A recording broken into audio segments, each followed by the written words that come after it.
Това е моментът на истината. Работиш 12 години с един прекрасен екип. Сглобявате, смятате, но нищо не може да се сравни с истинската проверка. Сигурен съм, че всички сме уверени и се надявам да се видим отново тук след 5 месеца.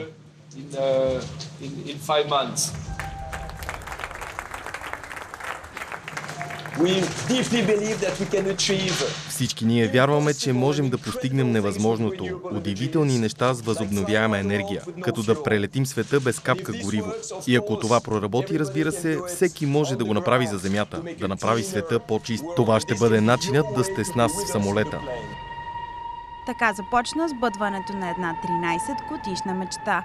Първият полет на Соларен импулс.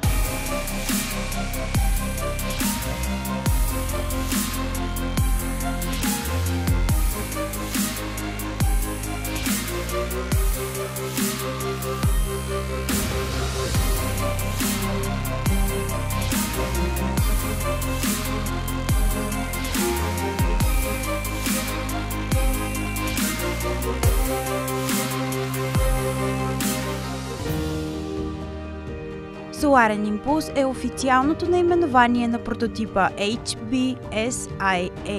Това е европейски проект за самолет, използващ само енергия от Слънцето, която се трансформира в електроенергия чрез слънчеви батерии. Това е първият в света пилотиран самолет, който е способен да лети благодарение само на слънчева енергия неограничено дълго време. Бертран Пикар дава старт на проекта към ноември 2003 година в партньорство с Политехническия институт в Лозана. Към 2009 година самолетът вече е сглобен.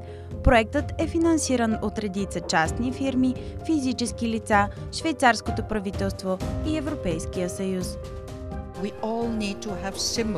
Всички ние трябва да имаме символи. Всички трябва да имаме нещо, за което да мечтаем и да видим, че нашите мечти могат да станат реалност. Представям си всички млади хора, когато видят тази птица, да кажат: "Вау! Искам да стана инженер, искам да стана пилот, искам да стана изследовател", да имат мечта, която им позволява да влязат в света, вместо просто да си мислят колко пари ще изкарат след като завършат образованието си.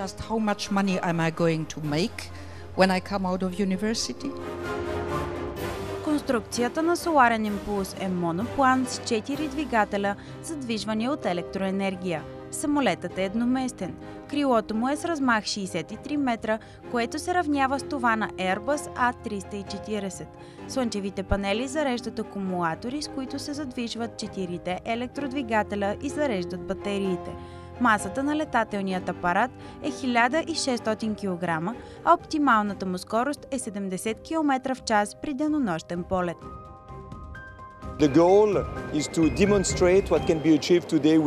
Целта ни е да покажем какво може да бъде постигнато с чистите технологии.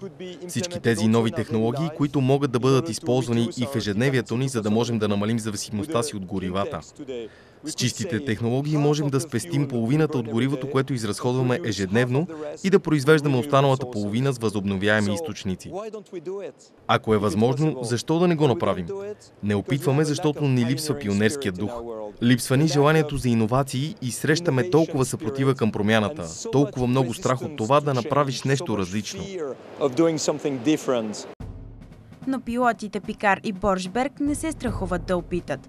На 7 срещу 8 юли 2010 година прототипът извършва първия си 26-часов тестов полет. Пилотът Андре Боршберг излита в 6 часа и 51 минути сутринта от летището в Пайерн, Швейцария. След 26 часа, в 9 часа сутринта местно време, самолетът каца успешно на същото летище. По време на полета е достигната максималната височина от 8700 метра.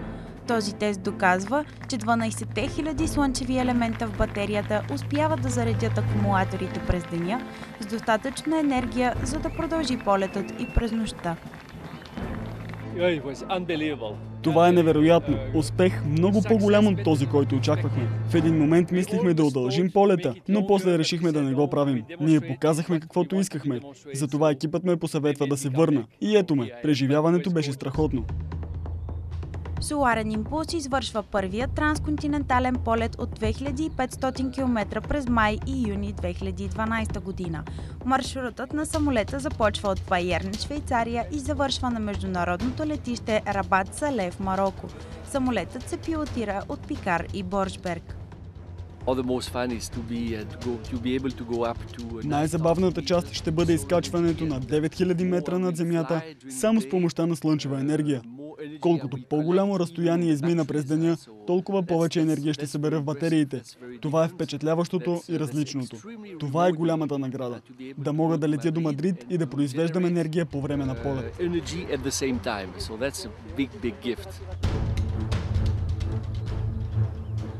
Предварително разчетеният курс на полета е променен поради неблагоприятни условия.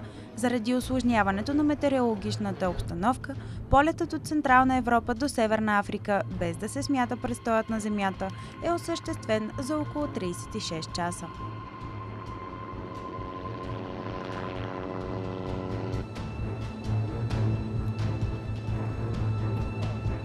Две години по-късно, с цел успешно изпълнение на трансконтинентален полет, е поставено по-съвършено навигационно оборудване, а самолетът е реновиран. Първият соларен импулс се оказва прекалено малък за голямата си мисия.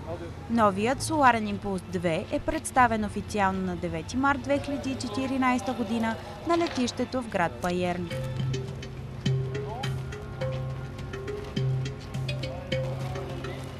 Размахът на крилото на соларен импулс 2 е 72 метра, малко по-голямо от размаха на крилото на най-големия пътнически самолет в света Airbus A380.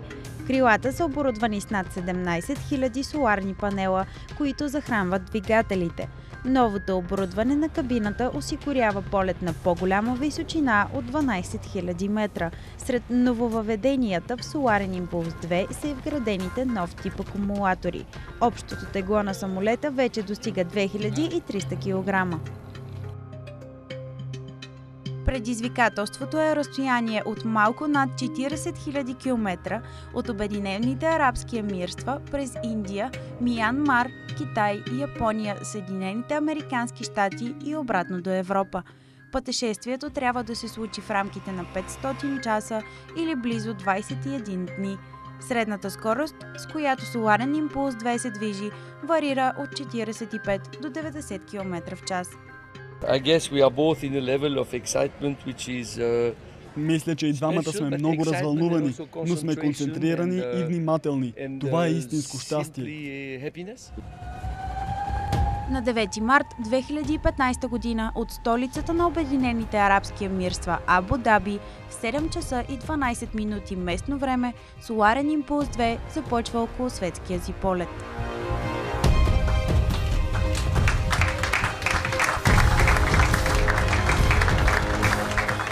След близо 13 часа самолетът, пилотиран от Андре Боршберг, каца успешно в Маскат, Оман.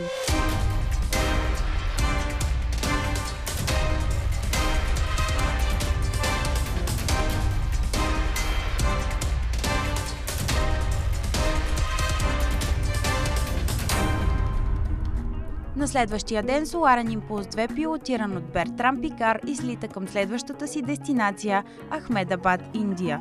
Разстоянието от близо 1600 км, самолетът изминава за 15 часа и 20 минути. На летището в Индия соларен импулс 2 е посрещнат с ентусиазъм от местните хора. Там чакат и екипът и втория пилот на Пикар, Боршберг.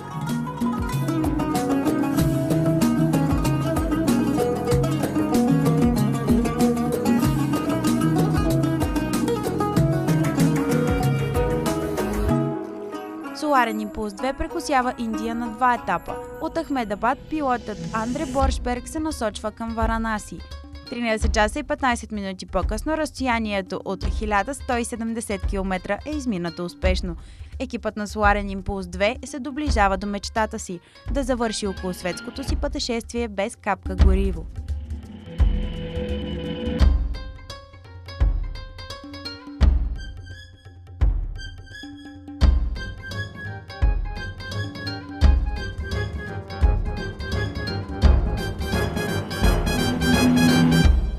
пътуването си Соларен импулс 2 продължава към Мандалай в Миянмар и Чунцин и Нанджинг в Китай.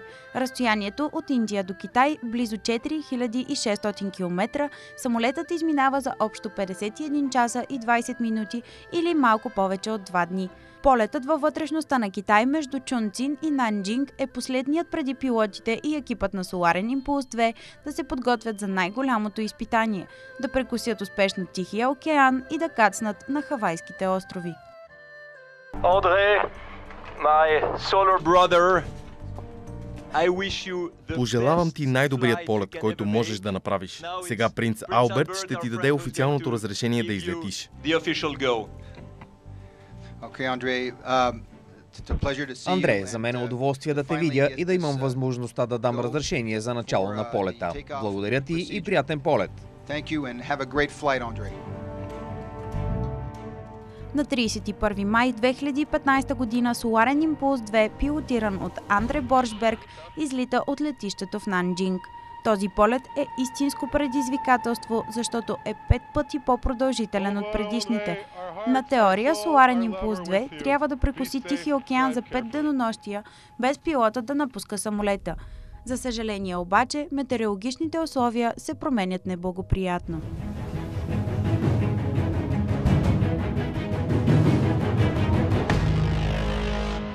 44 часа и 9 минути след излитането си от Нанджинг, Соларен импулс е принудително приземен на летището в Нагоя, Япония. Въпреки че първият опит за прекосяване на Тихия океан започва с лека спънка, полетът от Китай до Япония е първата по-голяма дестинация за самолета – близо 3000 км. След близо месец прекъсване на полетите, на 28 юни 2015 година в 18 часа и 3 минути местно време, Соларен импулс 2 ще направи втори опит за прекосяване на Тихия океан. От Нагоя самолетът трябва да измине 8924 км, за да кацне успешно на Хавайските острови в Съединените американски щати.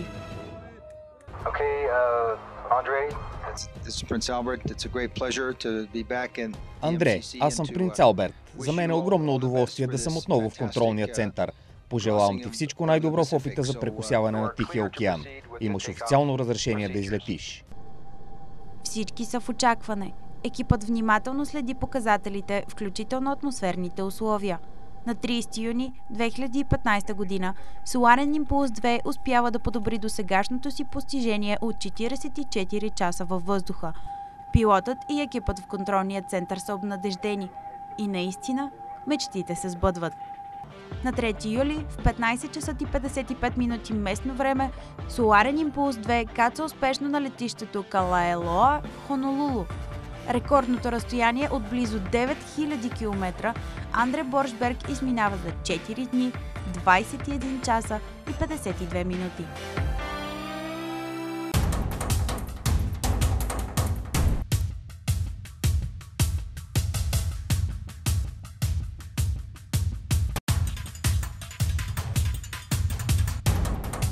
След кацането на международното летище в Хавай, самолетът преминава внимателна проверка. Техниците установяват, че поради прегряване има поражения по слънчевите батерии. Необратимо са повредени някои части от батериите. В процеса на поправка екипът установява, че самолетът има нужда от нови батерии, които трябва да бъдат изработени и поставени на машината. Това е и основната причина около светското пътешествие на Соларен импулс 2 да бъде временно замразено до лятото на 2016 година.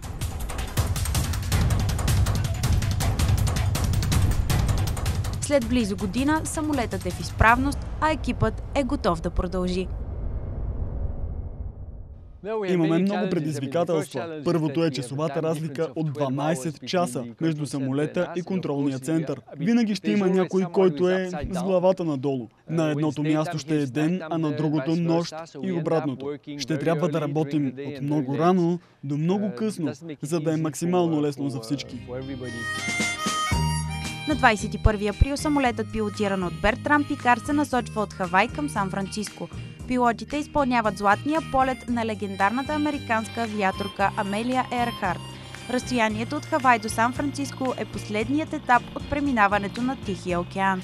Еърхарт изминава разстоянието от малко над 4000 км за 18 часа, а Пикар успешно преминава маршрута за 62 часа и половина. Докато Бертран Пикар управлява Соларен импулс 2, той провежда и разговор с генералния секретар на ООН.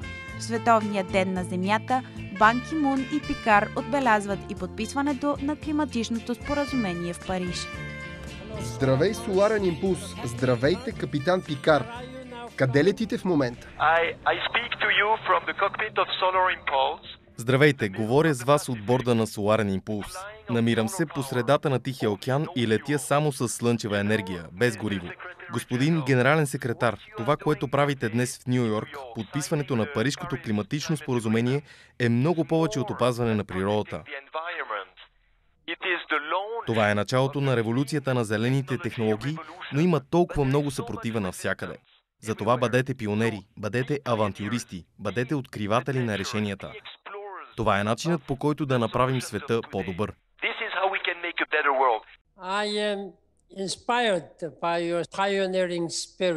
Аз съм вдъхновен от вашия дух и докато вие пишете история, ние също оставихме отпечатък в историята. Повече от 175 държави подписаха климатичното споразумение. Благодаря ви за лидерския дух и вдъхновението и ви пожелавам всичко най-добро.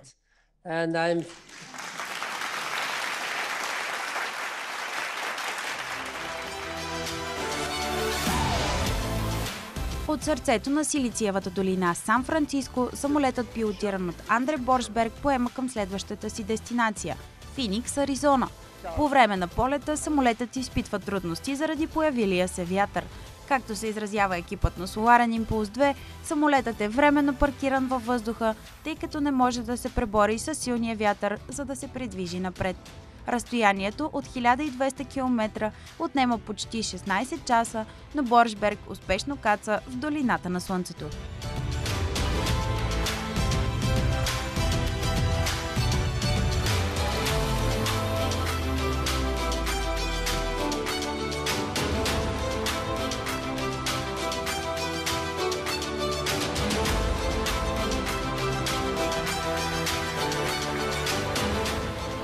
В началото на мисията екипът предвижда преминаването през Северна Америка да отнеме много по-малко време и по-малко дестинации за кацане. Непредвидимото време обаче променя плановете и забавя темпото на Соларен импулс 2. Маршрутът от близо 1600 км от Финикс до Тулса преминава през известния коридор на торнадото. Област в Съединените щати, където природната стихия не е необичайно явление.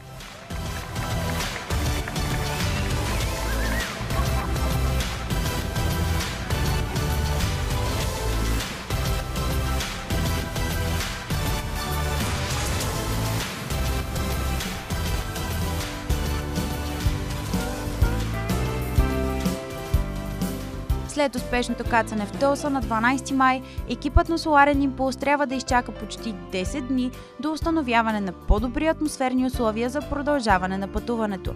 На 21 май Андре Боршберг се отправя към Дейтън, Охайо, градът на Уилбърт и Орвил Райт. През 1903 година братята Райт записват името си в историята на авиацията с първия контролиран полет с моторен летателен апарат по-тежък от въздуха. 113 години след техния опит, Боршберг и Пикар продължават делото им – да правят невъзможното възможно.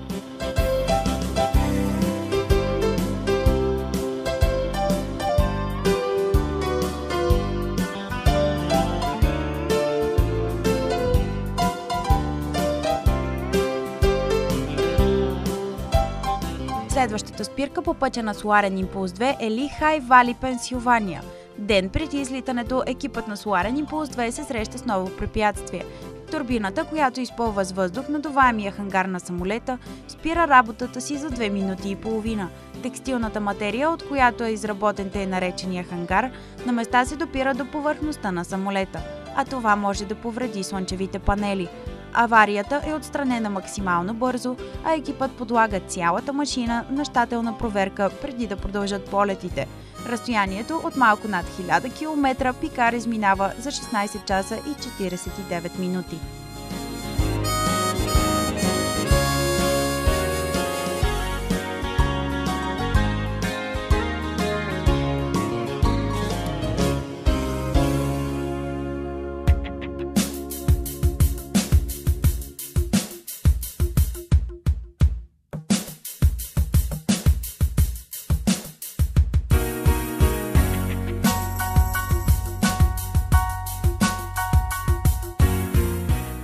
На 11 юни 2016 година Соларен импулс 2 успешно прелетя над статуята на свободата в Ню Йорк. Андре Боршберг сбъдна мечтата на целия екип.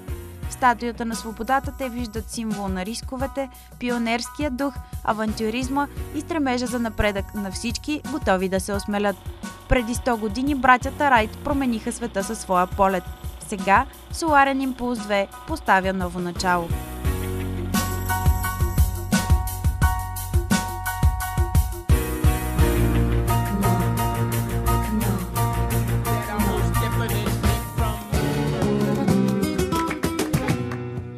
След успешното кацане в Ню Йорк, Соларен импулс 2 навлиза в последните етапи от пътуването си. Сега екипът е изправен пред второто най-голямо изпитание – прекосяването на Атлантическия океан. На 20 юни Бертран Пикар се подготвя да измине с 6765 км до Севиля, Испания. 2 дни, 23 часа и 8 минути по-късно мисията е успешно изпълнена. Също като Чарлз Линдберг, първият човек прелетял над Атлантическия океан без да кацне, Пикар също успява да постигне това без нито капка гориво. Преди да кацне на летището в Севиля, Соларен импулс 2 е посрещнат от цветна формация, изпълнена от испанските военно-въздушни сили.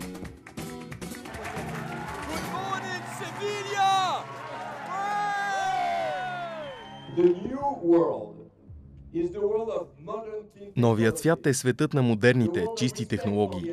Свят, в който уважаваме природата. Свят на иновациите. Това е светът, който целият екип на Соларен импулс иска да представи и да популяризира.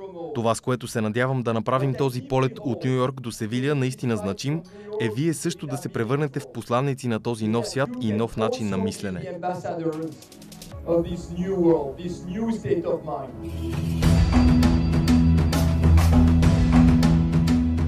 След успешното преминаване на Атлантическия океан, само 2 полета делят Соларен импулс 2 от заветната му цел – да обиколи света без капка гориво. Това е последният ми полет в този вълшебен свят. Това е епично. И сега наистина го осъзнавам. Разбира се, че съм щастлив, че се доближаваме до финала. Все още сме много внимателни, като знаем, че не всичко е приключило. Затова трябва да съм наистина концентриран и мисля, че екипът също е на това мнение. Мисля, че когато си стигнал до тук, си спечелил много спомени. На 11 юли в 4 часа и 20 минути местно време Андре Боршберг излита от летището в Севиля. Следващата дестинация е Кайро на разстояние от близо 3800 км. 2 дни по-късно пред очите на Боршберг се открива прекрасна гледка към египетските пирамиди. Близо час по-късно Соларен импулс 2 успешно каца на летището в Кайро.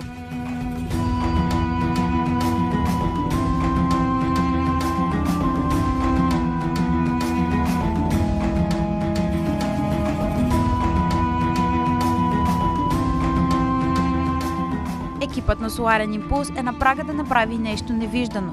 Една луда мечта е на път да се превърне в реалност. На 23 юли 2016 година самолетът излита от летището в Кайро. 2694 км делят екипа от постигането на голямата цел.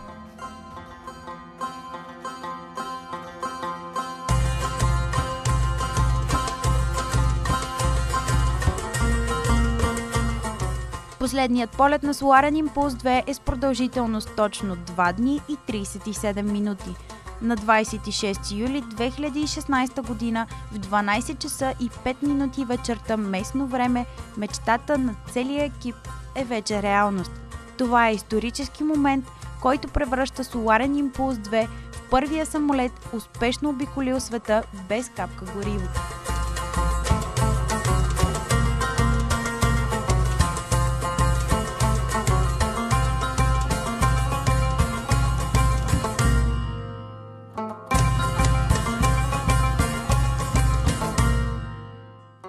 There is just one thing I would like to tell you for you to remember.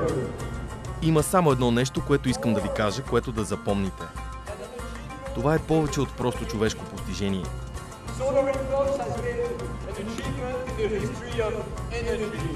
Соларен импулс е постижение в историята на енергетиката. Ние пропътувахме 40 000 км без гориво. Сега е ваш ред да продължите напред.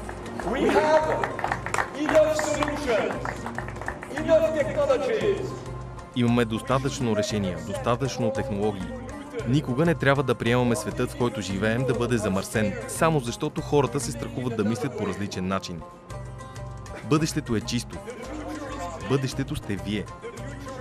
Бъдещето е сега. Нека продължим напред. Успех на всички вас и ви благодаря, че сте тук.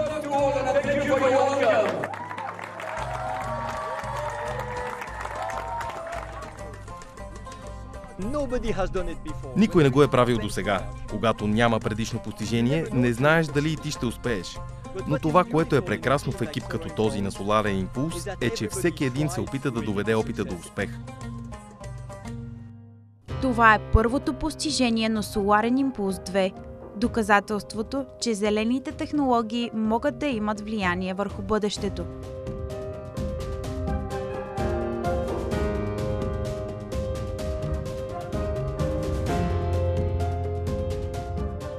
Но както самите създатели казват, това е само началото.